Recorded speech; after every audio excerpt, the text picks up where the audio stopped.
berdoa. Ya, kita Amin. bersatu dalam doa.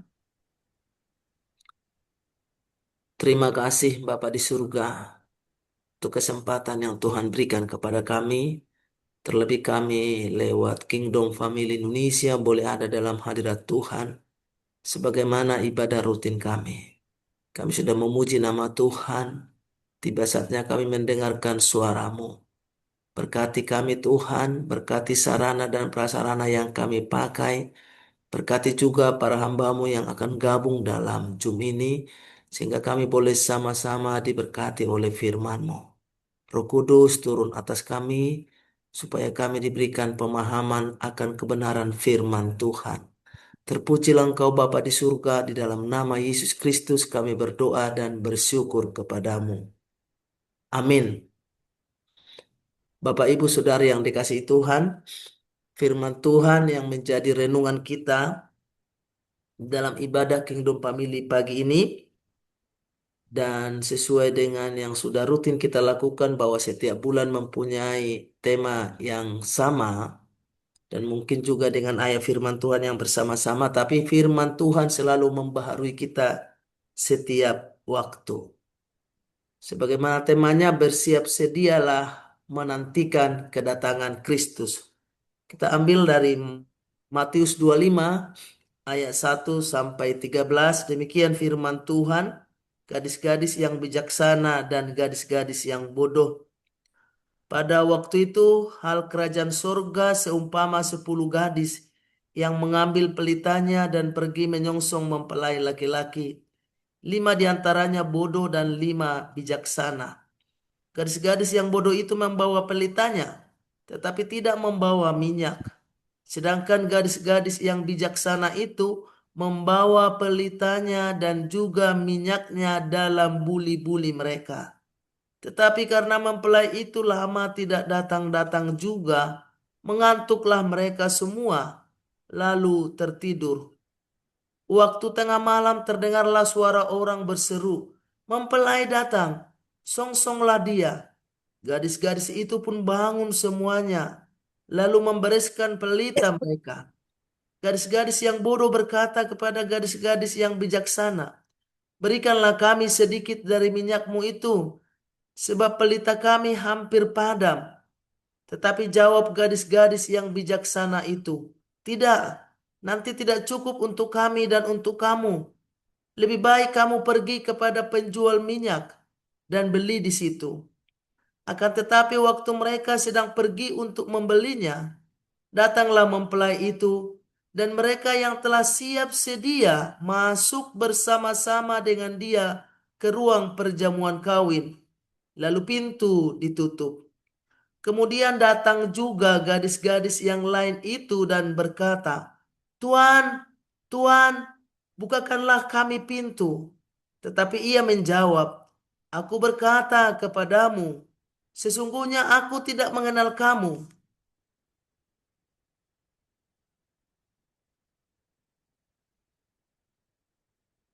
Sesung Berjaga-jagalah, karena itu berjaga-jagalah, sebab kamu tidak tahu akan hari maupun akan saatnya. Sedemikian jauh pembacaan firman Tuhan. Bapak, Ibu, Saudara yang dikasihi Tuhan. Seperti temanya tadi bahwa bersiap sedialah menantikan kedatangan Kristus.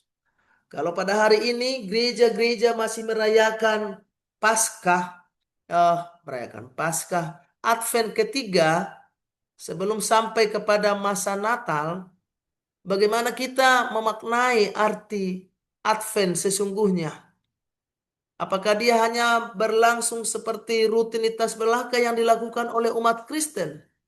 Atau betul-betul mempunyai makna, ada satu pembaharuan di dalam hidup kita tentang arti Advent itu? Bagaimana Yesus yang akan mengubah, dia tidak lahir lagi seperti bayi dalam palungan di 2000 tahun yang lalu. Tapi bagaimana kehadiran Yesus membawa satu perubahan, terobosan baru di tengah-tengah kehidupan kita. Di saat kita bisa merayakan Advent 1, 2, 3, 4, bahkan kita sebelum masuk kepada masa Natal. Bapak Ibu Saudara yang dikasihi Tuhan, mungkin firman Tuhan ini khususnya dari Matius 25 ayat 1 sampai 13 sering kita dengar dan sering kita mungkin khotbahkan. Tapi apa yang mau dikatakan? Ada tiga dalam eskatologi Kristen yang tidak dapat diabaikan. Terutama kita bicara tentang Matius 25 ayat 1 sampai 13. Yang pertama, Yesus akan kembali.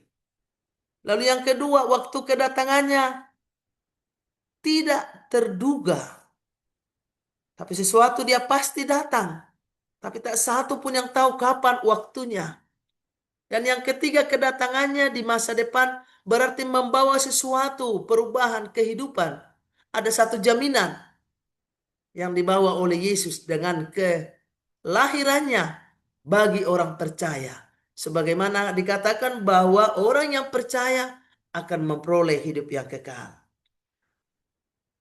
Bapak, Ibu, Saudara, apakah betul-betul sebagai orang Kristen mengenal siapa Yesus di dalam hidupnya? Apa arti Yesus ada di tengah-tengah kehidupannya? Dan siapa Yesus itu? Seperti apa Yesus di tengah-tengah hidupnya? Tadi kita baca dalam Matius 25 ayat 1 sampai 13. Perumpamaan tentang 10 gadis. Dalam hal ini untuk memahami bagaimana kerajaan Allah, Yesus sering 331 perumpamaan yang Yesus lakukan untuk menjabarkan, menjelaskan tentang kerajaan Allah. Salah satunya konteks kita pada pagi ini. Bagaimana kita bersiap sedia. Orang kalau dikatakan bersiap sedia, berarti bukan cuma hanya hati, bukan cuma hanya secara kebutuhan, tapi segala sesuatu, baik sarana dan prasarana, baik hati, baik yang lain-lain, memang semua harus mendukung. Artinya dipersiapkan secara betul-betul. Siap sedia. Kalau dikatakan siap sedia, ya tanpa neko-neko, segala sesuatu sudah dipersiapkan dengan matang. Nah, perumpamaan 10 gadis tadi mengajarkan kita untuk selalu siap sedia, berjaga-jaga, menyambut kedatangan Yesus Kristus yang kedua kali. Sebab kedatangannya tidak terduga, seperti mempelai pria yang datang tadi di tengah malam. Dikatakan, diberikan contoh, ada 10 perempuan atau wanita, ada 10 gadis. Dalam menanti seorang mempelai, mereka sudah mempersiapkan. Apakah mereka bawa tadi lampunya? Iya.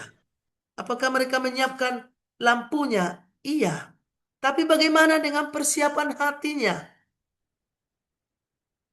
Bapak, Ibu, Saudara, pelita itu, lampu itu adalah ibadah lahiriah kita. Bagaimana kita mempersiapkan di dalam menyambut? Mempelainya adalah Kristus sendiri. Kalau seorang gadis mau menunggu atau menanti mempelainya, seseorang yang didambakan, yang dinanti, tentu dia akan mempersiapkan segala sesuatu baik buruknya. Bukan cuma seperti perempuan yang bodoh tadi. Minyak adalah pemahaman secara spiritual, hubungan pribadi dengan Tuhan. Tapi bagaimana lampu kita pegang seperti perempuan bodoh tadi, tapi dia tidak mempersiapkan secara spiritual. Ibadahnya dia lakukan, tapi bagaimana hubungan yang baik dengan Tuhan? Karena tadi antara ibadah dengan spiritual tadi, ibadah bisa orang secara formalitas di luar saja. Tapi bagaimana bisa membangun hubungan yang baik, yang intim. Hubungan pribadi dengan Tuhan. Kita lihat tadi bagaimana bedanya antara perempuan atau gadis bodoh dengan gadis bijaksana tadi. Mereka sama-sama menyiapkan lampunya, pelitanya. Tapi bagaimana perempuan bijak tadi? Dia bukan cuma bawa pelitanya, tapi dia juga bawa minyaknya. Artinya apa? Karena tidak mungkin pelita nyala selamanya kalau tidak ada lampu. Dan kita nggak tahu seberapa lama itu datang. Dan itu tadi yang terjadi. Mereka menanti, menanti, menanti. Bapak, Ibu, Saudara, satu kepastian bahwa Yesus, itu kepercayaan kita orang percaya. Bahwa Yesus akan datang untuk kedua kali. Bahwa kematian akan dialami oleh setiap orang percaya. Pertanyaannya, adakah yang tahu kapan dia datang? Tapi secara iman kita yakin bahwa Yesus akan datang. Nah, dalam penantian yang tidak pasti ini, penantian pasti dia datang, tapi kapan datangnya tidak ada yang tahu. Sehingga sampai muncul banyak orang para hamba Tuhan, nabi-nabi palsu yang mengatakan tanggal sekian akan datang. Tapi kenyataannya belum datang sampai saat ini.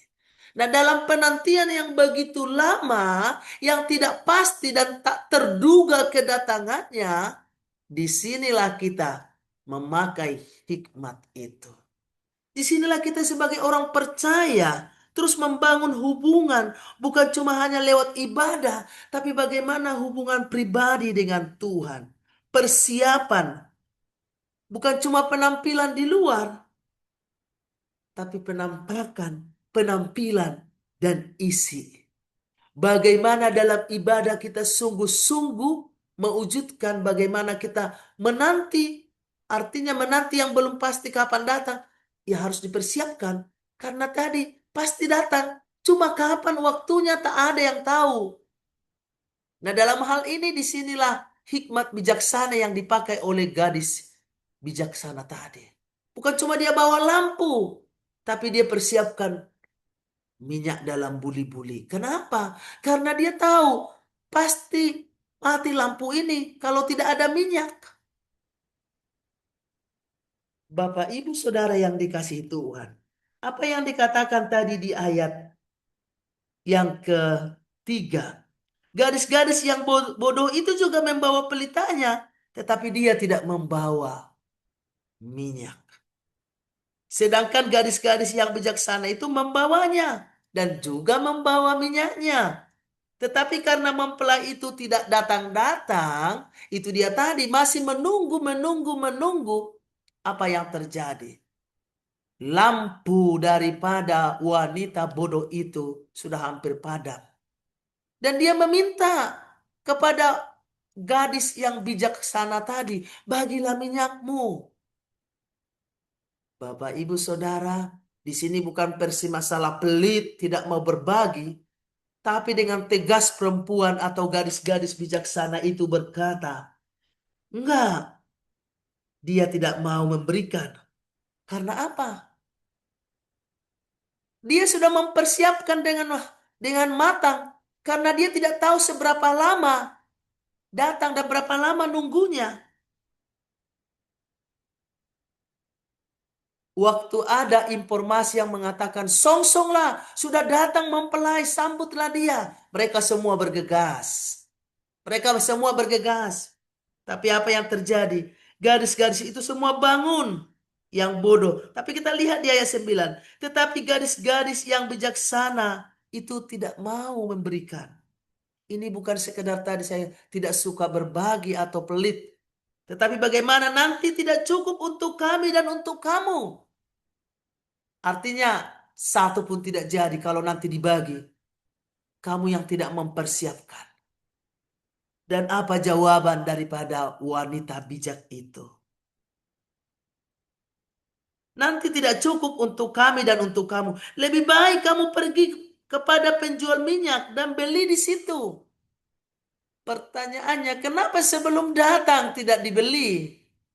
Kenapa sebelum datang tidak disiapkan? Ini yang perlu kita renungkan.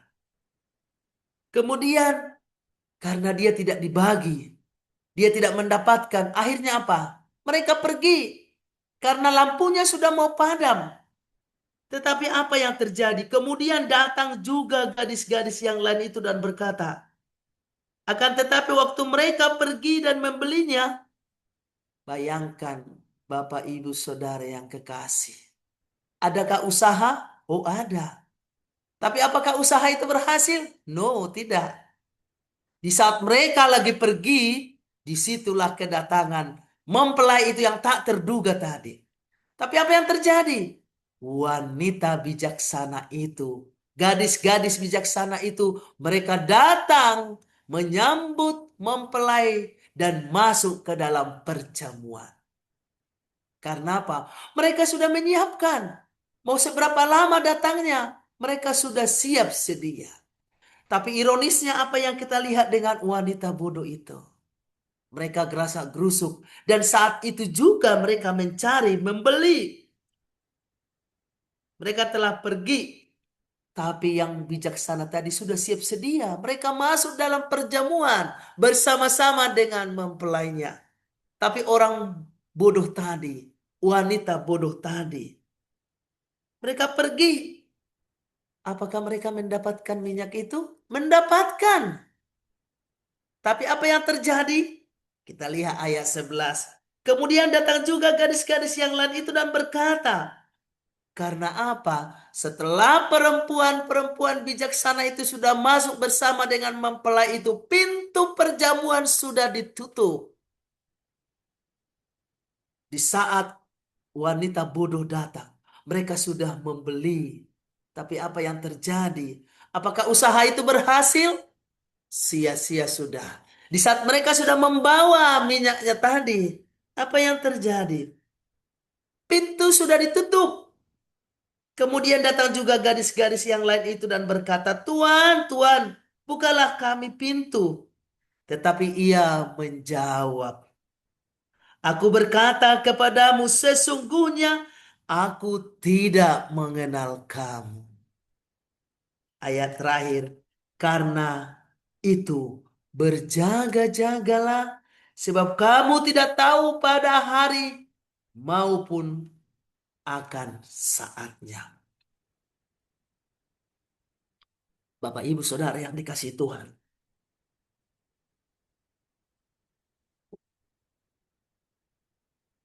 Apa yang disampaikan oleh firman Tuhan kepada kita? 5 gadis bijaksana itu melambangkan iman, perbuatan baik, persiapan secara rohani, sehingga dia bisa masuk ke dalam perjamuan. Dia bukan cuma tadi menyiapkan lampu, pelita, ibadah-ibadah, tapi dia mempersiapkan secara rohani. Rohani tadi hubungan yang intim dengan Tuhan, bukan cuma formalitas. Sehingga saat mempelai datang, dia betul-betul siap dan mereka masuk. Walaupun jam berapa datang, mereka menyiapkan. Tapi gambaran 5 gadis bodoh tadi, dia kehabisan minyak. Belum datang itu raja yang atau mempelai yang ditunggu, pelitanya sudah hampir padam. Karena apa? Itu dia tadi, tidak ada persiapan. Dan apa yang terjadi? Usahanya sia-sia. Dia pergi mencari saat itu juga minyaknya. Tapi saat dia masuk, saat dia balik, dia tidak diizinkan lagi. Sebab pintu sudah tertutup. Dan mereka akhirnya mendapat satu suara. Saya tidak mengenal engkau. Bapak, Ibu, Saudara sangat sedih ya. Jika kita bayangkan kita di bagian mana posisi kita. Seandainya lah kita di pihak yang bijaksana itu. Berarti kita sudah masuk bersama-sama mempelai ke dalam perjamuan. Tapi bagaimana kalau kita di pihak 5 perempuan yang bodoh tadi? Usahanya sudah ada. Tapi di time-time terakhir. Waktu juri time. Dia pergi membeli. Usahanya ada. Tapi saat dia balik, pintu sudah ditutup. Bahkan suara yang dari dalam berkata, "Aku tidak mengenal engkau." Sangat sedih rasanya ya Bapak Ibu. Sekarang apa yang mau kita ambil dari perumpamaan Yesus di tengah-tengah kehidupan kita? Sesuai dengan tema kita, bersiap sedialah menantikan kedatangan Kristus. Sebagaimana dikatakan tadi di ayat 13. Berjaga-jagalah sebab kamu tidak tahu akan hal maupun akan saatnya. Mau kematian. Sesuatu yang pasti dalam hidup orang yang hidup. Tapi bagaimana di saat Tuhan memanggil kita, Dia berkata kepada kita, "Masuklah, hai hambaku yang terpercaya." Tapi sangat ironisnya kalau Tuhan sampai berkata kepada kita, "Saya tidak mengenal engkau."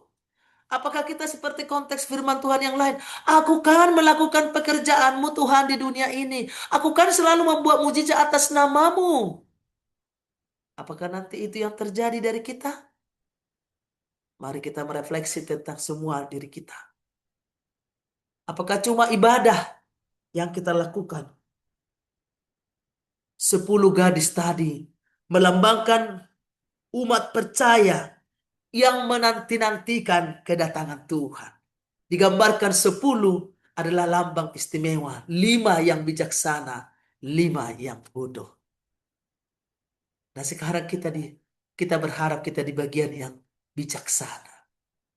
Tapi bagaimana orang-orang percaya saat ini menanti kedatangan Tuhan? Apakah menanti? Ya udah nanti kita bertobat setelah udah detik-detik terakhir seperti bagaimana orang yang di sebelah Tuhan Yesus itu. Kalau Tuhan kasih kesempatan itu seperti itu. Bagaimana kalau sebelum kita belum sampai ke titik pertobatan yang sesungguhnya? Tuhan telah memanggil kita. Adakah alasan lain kepada Tuhan?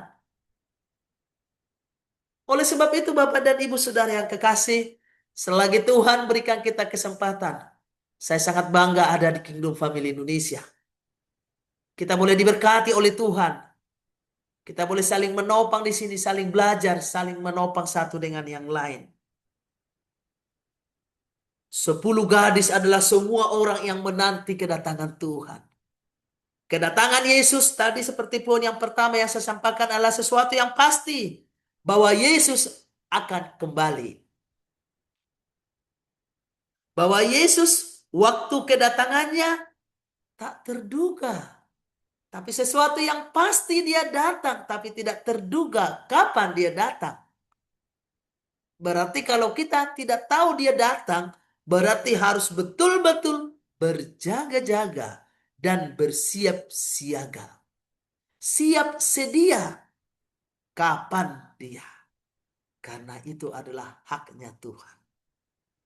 Yang ketiga, kedatangannya. Apakah kedatangan Yesus Kristus yang kedua kali membawa satu ketakutan bagi kita atau menjadi sukacita bagi kita? Di mana Yesus sudah menang. Bahwa kita pengikutnya akan menang duduk bersama-sama dengan dia. Atau menjadi sesuatu ketakutan bagi orang.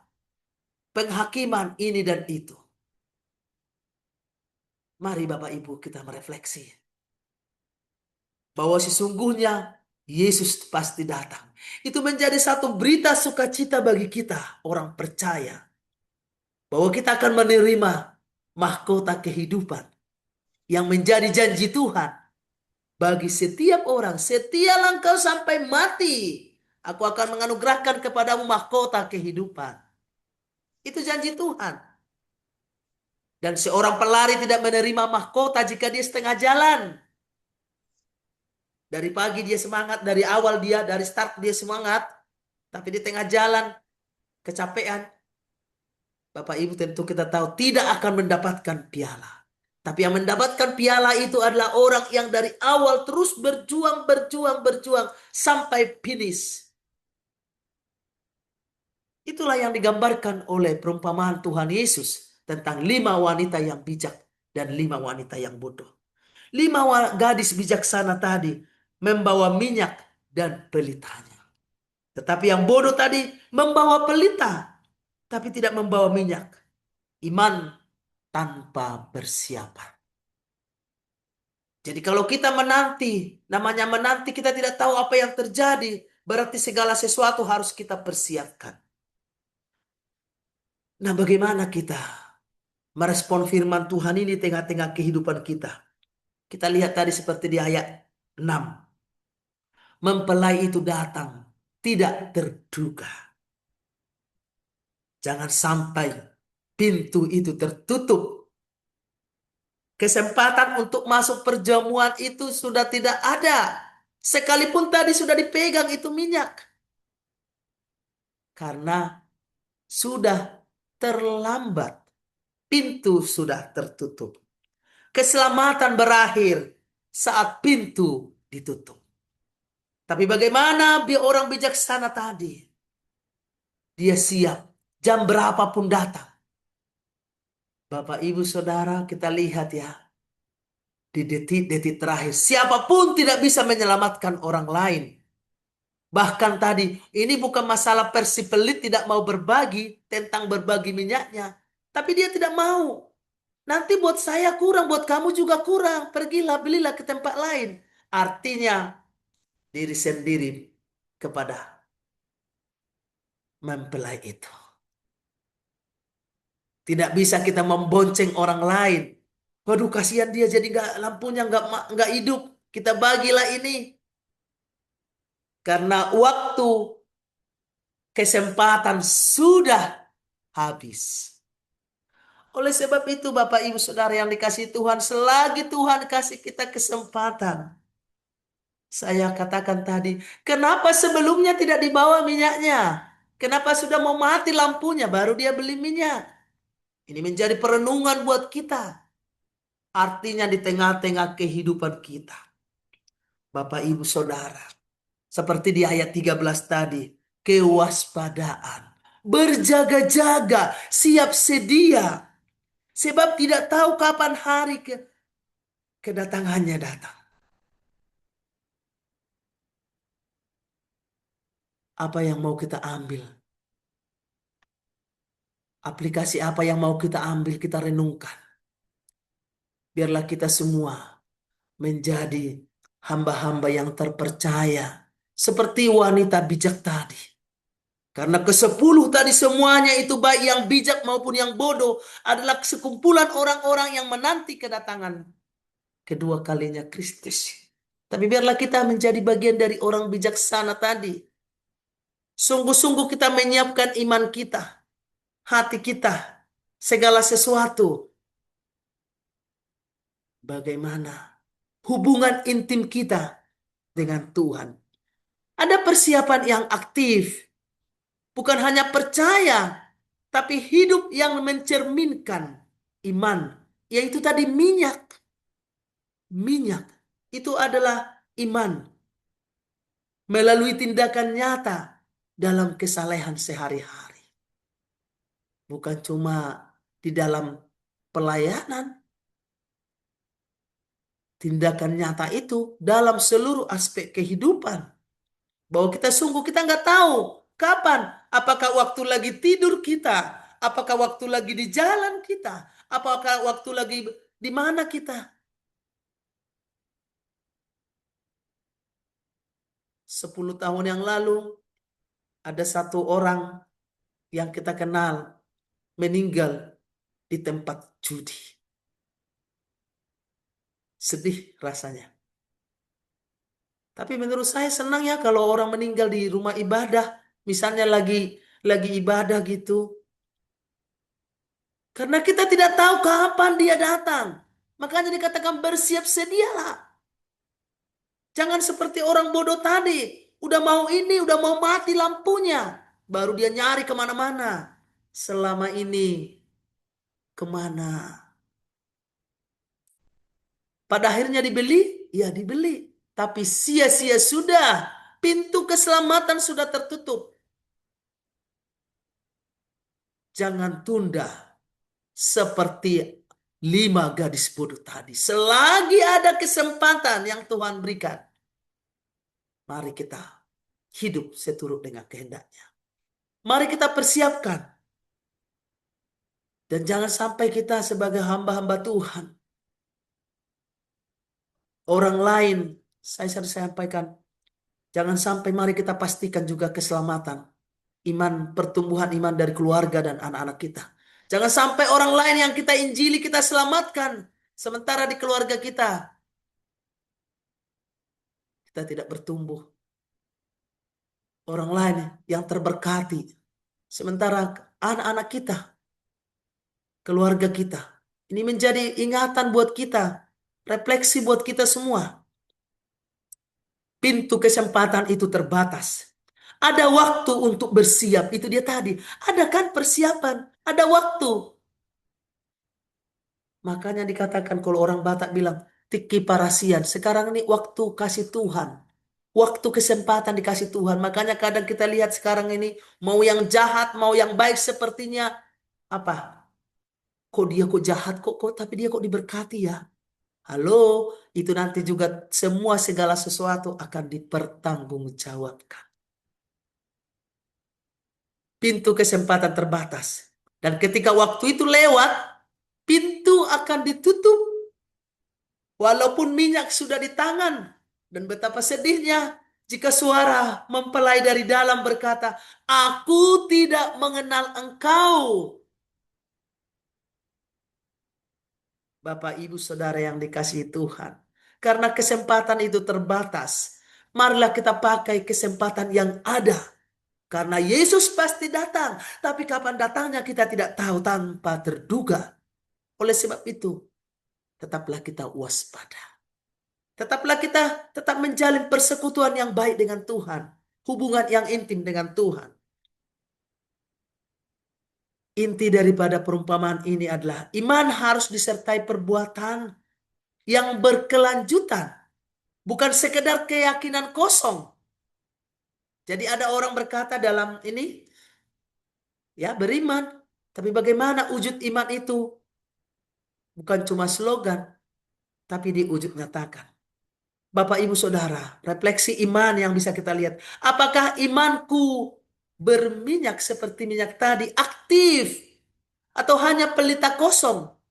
Mari kita merefleksi. Biarlah kita siap pelita kita dengan minyak yang terus ada, yang terus menyala, yang terus bersinar.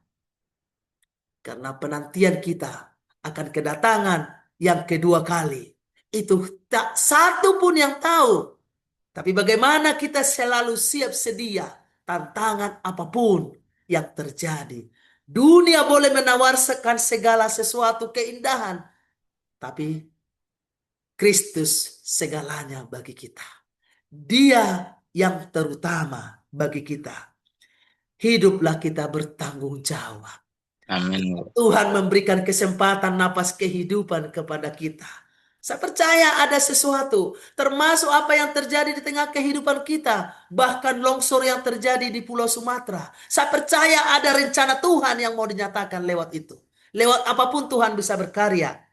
Hiduplah kita bertanggung jawab. Jalani hidup dengan kesadaran penuh. Jangan merasa, masih ini, masih muda. Nanti aja kalau sudah tua baru bertobat atau ini. Kalau Tuhan izinkan sampai tua. Bagaimana kalau masih muda sudah dipanggil? Apakah ada alasan atau belum berbuah di dalam Tuhan? Ada alasan, belum Tuhan, jangan dulu Tuhan.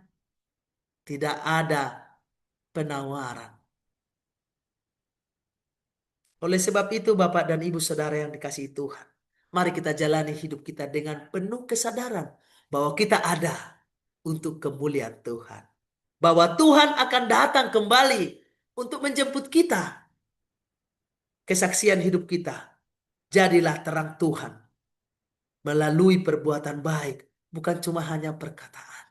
Sehingga lewat sikap kita. Waktu yang Tuhan berikan kepada kita. Bisa kita pakai. Untuk memuji memuliakan Tuhan. Tadi itu semua perumpamaan hanya simbolis. Mempelai itu adalah Kristus sendiri.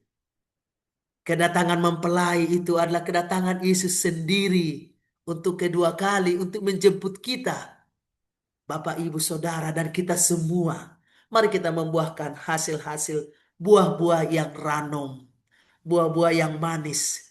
Sehingga saat pemilik kebun anggur itu datang, kita didapatinya menghasilkan buah yang manis. 10 gadis tadi melambangkan anggota gereja yang diundang untuk menyambut. Tetapi sekarang di seluruh anggota orang percaya itu, di sana ada orang bodoh, di sana ada orang bijaksana. Bapak, Ibu, Saudara, biarlah kita menjadi bagian dari orang bijaksana tadi. Memperhitungkan bahwa tidak selamanya kita ada di dunia ini. Hidup kita bukan milik kita, tapi hidup kita milik Raja di atas segala raja. Dia yang berkuasa, terserah dia jam berapa, hari apa dia menjemput kita. Hidup kita ada di tangannya.